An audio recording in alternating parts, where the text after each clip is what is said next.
કે બોલવું પડશે મારા બાપ માવતરો, બોલવું પડશે, મૂંગા રહેવાનું કાંઈ નહીં થાય. કોઈ બોલતું નથી, હંધાય મૂંગા બેઠા છે.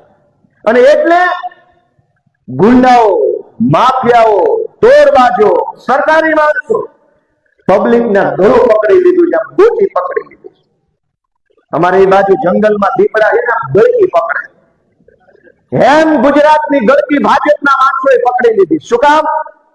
કોઈ બોલતું નથી, બધાએ મૂંગા બેઠા છે.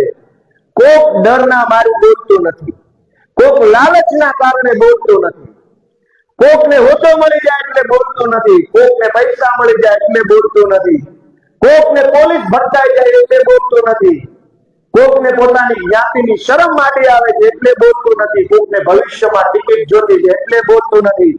કોઈ બોલતું નથી એટલે હજારો પ્રશ્નો આપણી સામે ઉપસ્થિત થયા છે.